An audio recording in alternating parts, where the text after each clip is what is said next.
your nation, your province, your southern Alberta. From the heart of Lethbridge, it's Bridge City News Weekend Edition. Hello, I'm Naveen Day. Thanks for joining us. On the campaign trail, Conservative leader Pierre Poilievre was in Halifax Thursday, speaking at a car dealership where he announced that he will end Canada's electric vehicle sales mandate if his party wins the federal election on Monday. No $20,000 tax on gas-powered cars, no permanent bans in the cars you love and rely on. Let me be clear, I have nothing against electric cars. If you want one, buy one. Free choice. Make your own decision. I encourage you to buy one that's made in Canada. And I go even further to say that a Conservative government would bring real change and axe the federal sales tax on any vehicles made in Canada so that you can save by buying Canadian.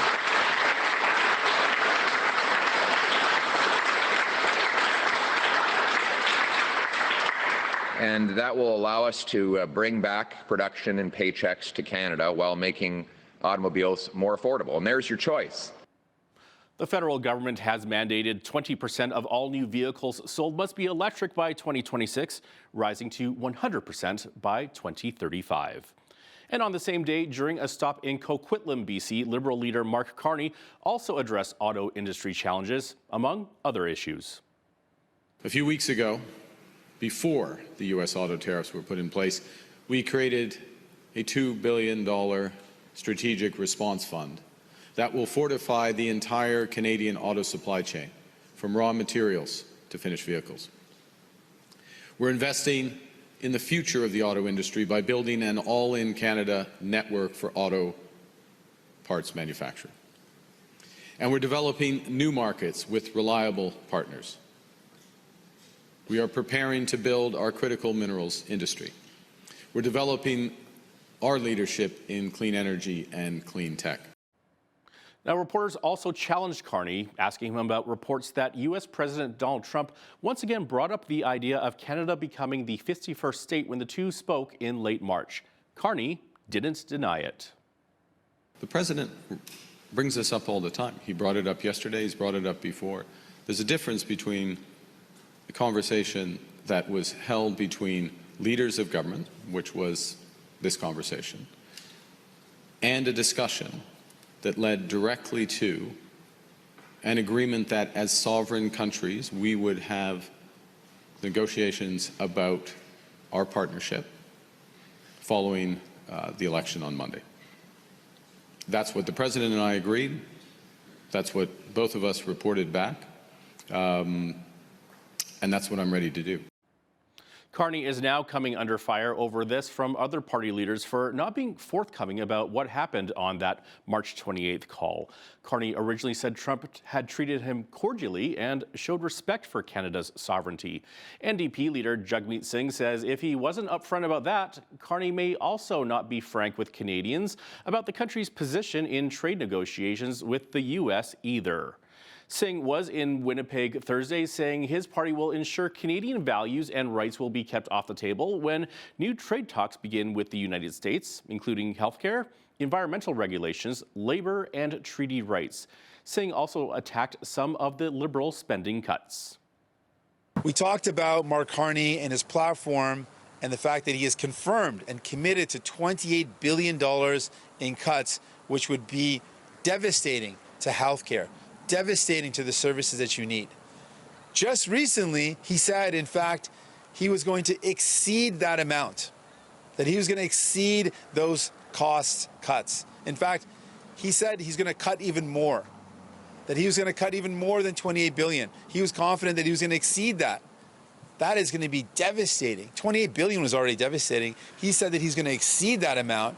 That means even more cuts to the things that you need. We cannot afford that. We can't let him have all the power. You need New Democrats to fight back and stop those cuts, and that's exactly what we would do in the next budget. The NDP, Liberals and Conservatives recently released their costed platforms. Now, to talk about this in more detail is political reporter Brian Lilley, who sat down with BCN's Jeanette Rocher. Take a look. So, Brian, what stood out most for you about Poilievre's platform, which was released Tuesday morning? Let me start off by saying that I'm not a fan of fully costed platforms. These are documents that they became very trendy during the Chrétien years with, oh, look, I've got a plan, and John Chrétien waving around the red book, but I've never seen a government that actually follows through on them. But they give you an idea, I guess, of where the government wants to go. What I would say about Pierre Poilievre's platform release is that it's reasonable, it's responsible, I would call it holistic. It looks at economic growth. It looks at ways to find savings that are not going to gut public services that people rely upon. He adds in things that some people would be shocked at, such as a lot of supports for families dealing with children with special needs, things like that. But overall, tries to look forward with economic growth, tries to say, look, here are the problems we've been dealing with in terms of a housing affordability crisis, in terms of slow economic growth, and here is how we are going to fix them. Um, Lots of spending on defense, savings in terms of cutting the tens of billions of dollars a year that we spend on consultants, and giving Canadians a tax cut so that we get to keep more of our own money. They're promising over several years a 15% tax cut on income tax. They're going to cut the GST on building new homes, things like that. And also, they're promising tax cuts if you invest in Canada. That's something Pierre Poilievre has been out with before. So, not a lot of new things in the platform release, but bringing together everything that he's been talking about, all the policies, and putting it forward. And unlike Mark Carney's plan, well, far more reasonable deficits and a path. He doesn't promise to balance the budget, but it's moving towards that. Okay. And one issue Poilievre mentions is one that a lot of Albertans find important, and that is provincial autonomy. So what's Poilievre promising there? He's not going to infringe on provincial jurisdiction, which is, it's funny when you talk about national unity. One of the things that really irritates Alberta and really irritates Quebec is when the federal government decides we know better. Sure, you guys run healthcare. Sure, you guys run education, but we know better and we're going to run the system for you. That just really irritates those two provinces in particular. Other provinces are less annoyed by it, but Alberta and Quebec in particular, very annoyed by this. So he promises to respect provincial autonomy when it comes to resource development, when it comes to how healthcare and education and things like that are run. He promises to scrap things like the electricity tax, which has become an annoyance to several provinces. So, it's a very different way of looking at things than the Liberals. Now, you mentioned Carney's platform there projecting much larger deficits, and the Conservative plan projects smaller deficits. So, but how do the two plans compare outside of that? Well, so in the first year, Mark Carney's Liberal platform would project a deficit of about 62 billion. Pierre Poilievre and the Conservatives are predicting half of that. So one, they're going to spend less. Carney and the Liberals have projected far higher spending than the Conservatives. And they're also the Conservatives will try and find savings. Things like cutting the tens of billions of dollars that are spent by the federal government on consultants. Now, look, I spent decades living in Ottawa. Normally, what happens in Ottawa is, going back to the Paul Martin, Jean Chrétien years, they cut the civil service. They said, okay, we need to balance the budget. We're going to cut the civil service. And so people were laid off. A lot of those people were brought back in as consultants because the government still needs people to run. What the Trudeau Liberals have done, and what the Carney Liberals propose to keep doing, is to increase. So they have increased the size of the civil service by 30 to 40%, but they've also more than doubled the cost of consultants. So, you're paying tens of thousands of more bureaucrats, but also paying billions of dollars more to consultants who tell the bureaucrats what to do. Well, why are you paying both? And then we have the Liberals selling Mark Carney as this serious leader, an economist, but and he's calling for fiscal prudence. But doesn't this massive spending plan shoot a hole in that claim about Carney? I couldn't believe when I was listening to Mark Carney's platform release over the weekend. I believe it was Saturday. He released his platform, and he talked about how this was fiscal responsibility. This was prudence. and it's $130 billion in additional spending. So this is above and beyond. This is not, sorry, additional deficit. That's what it's going to be. Excuse me. Um, the Trudeau spending plan was not curtailed, which you would have expected based on Mark Carney's rhetoric up until Saturday. Instead, he's going to add 130 billion. There's going to be 250 billion in deficit spending over the next bunch of years. It is unbelievable that this is the direction that they're going to go. And yet they call it prudent, they call it fiscally responsible. It is neither of those.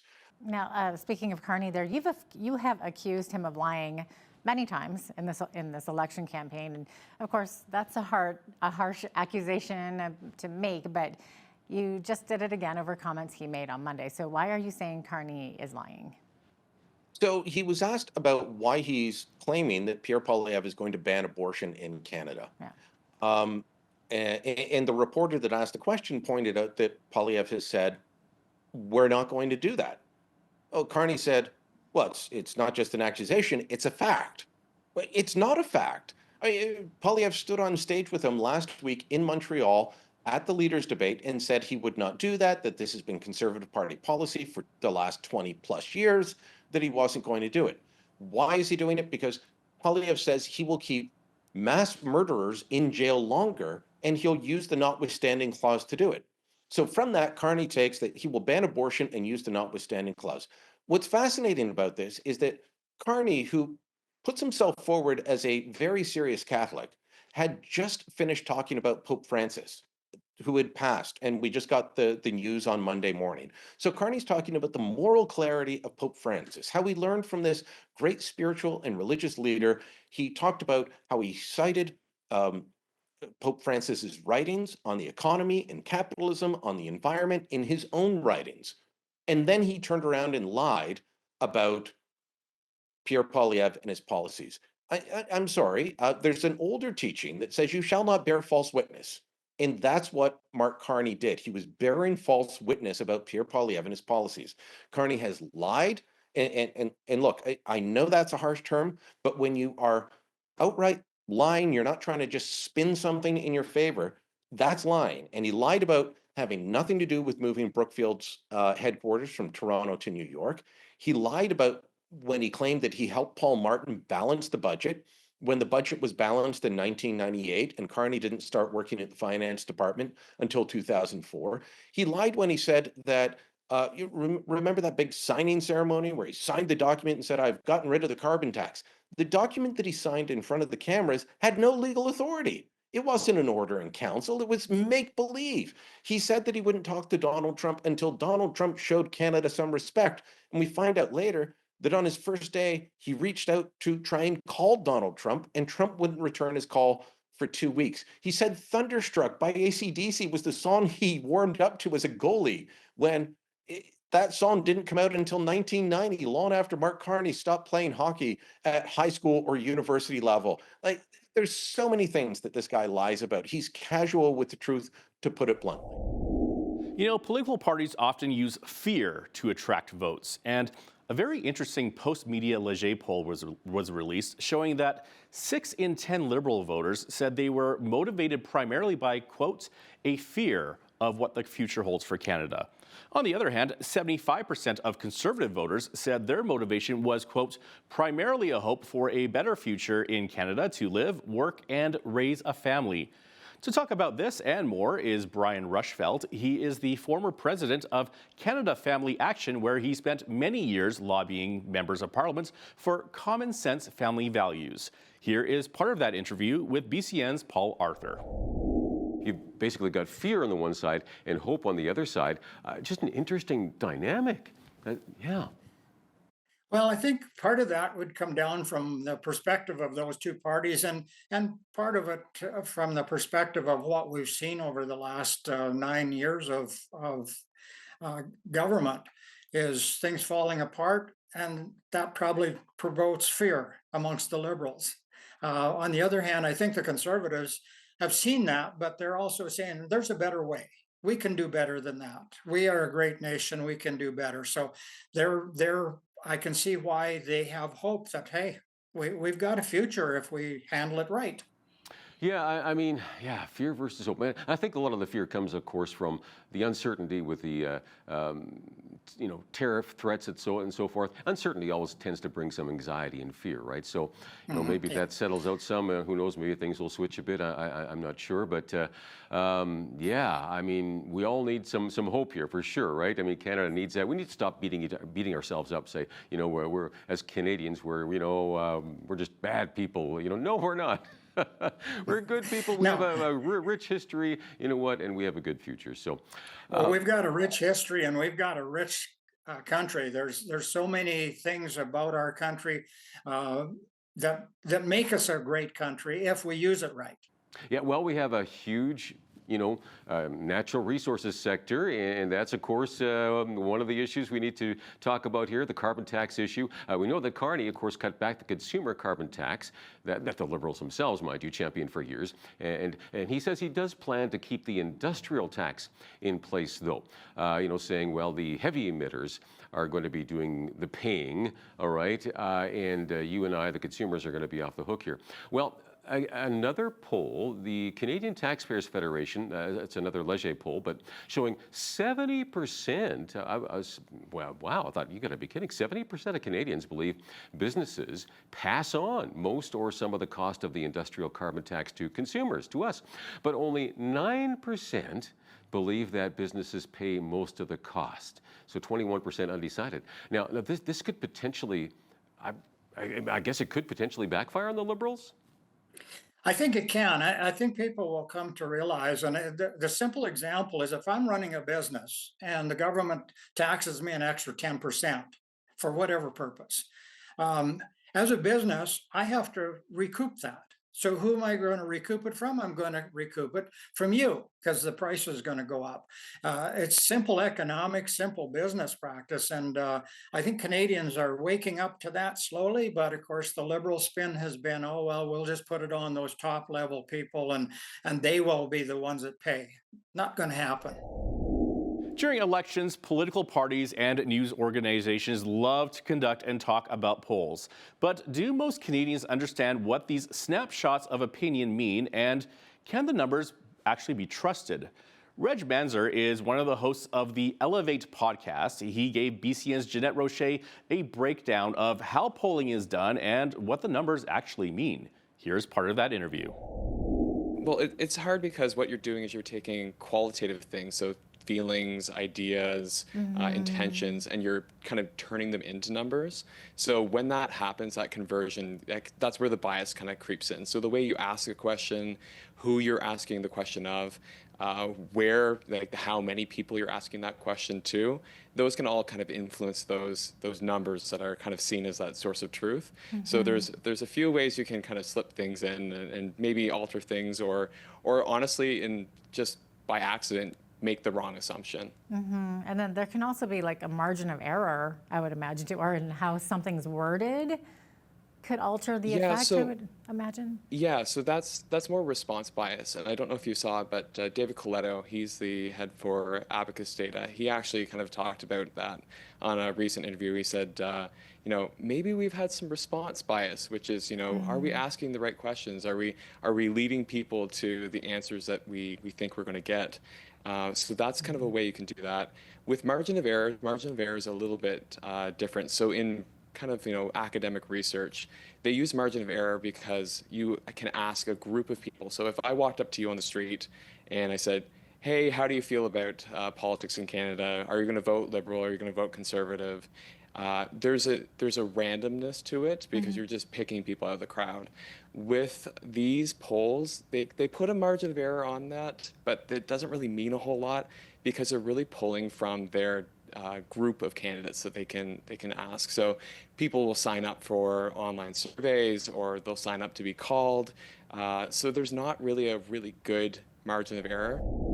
Turning our eyes over to provincial news, Alberta's Parks Minister traveled to the Middle East.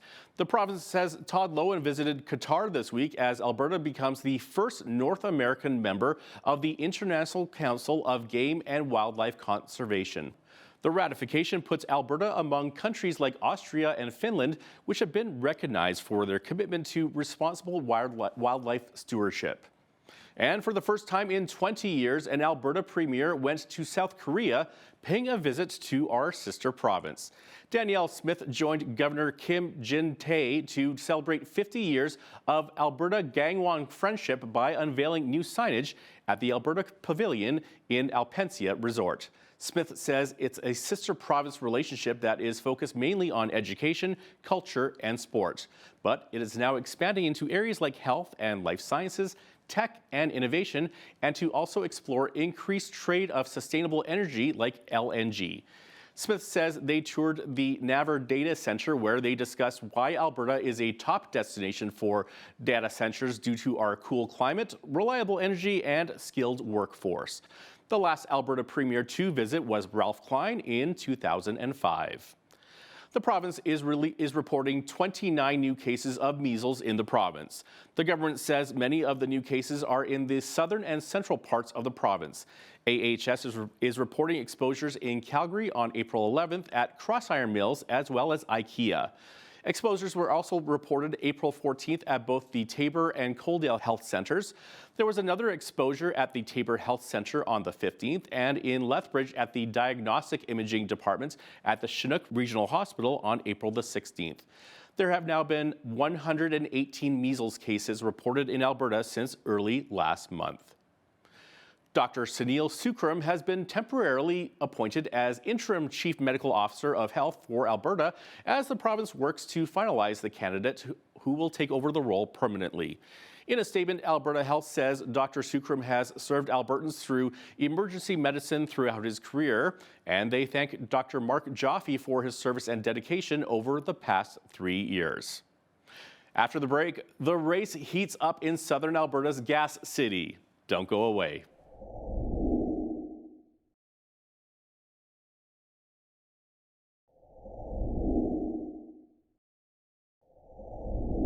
Welcome back. Things are heating up in southern Alberta, and I'm not talking about the weather.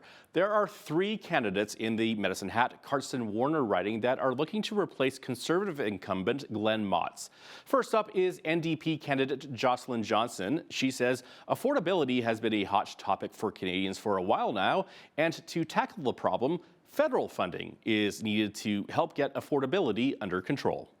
Wages are stagnant and costs are going up, and that's just not realistic to be able to do what you need to do as a family to raise kids, to put food on the table. So there are a number of ways that government can deal with that. We've seen federal investments in things like housing and healthcare and post-secondary really over the decades just sort of fall off a cliff compared to where it used to be. So we need to restabilize some of those key planks of federal funding for our communities.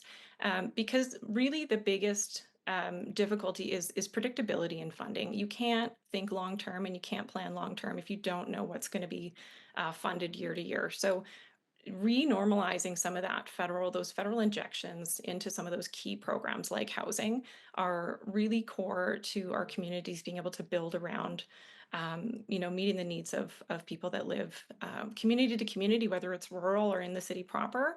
We need affordable housing everywhere, and that means the ability for families to buy homes, starter homes, or seniors to be able to retire and still afford their property taxes living in their homes. And then also with rentals, we've seen rents jump and move dramatically that are just out of step with what families can afford. In the same riding, Green Party candidate Andy Shadrack shares his party's plan to build 2 million new homes. He explains to BCN's Paul Arthur how the Green Party plans to pull off that big feat. Well, I think we need to support local government in building housing. Like, I grew up under the Conservatives in the UK, and they built public housing. That was one of the things we used to do. So this is government funded, right? Government funded. So the money just comes from tax dollars then, or? Yeah. Like when we got our second house in '87, CMHC guaranteed 30% of our mortgage. Mm-hmm. Okay. Now they never had to spend any of that money or any of that guarantee because we met our mortgage commitment. Right. So we need to look at ways of helping people both home own and rent. We're always going to have people in the community who can't make the market rates. Right, of course. So how do we help them?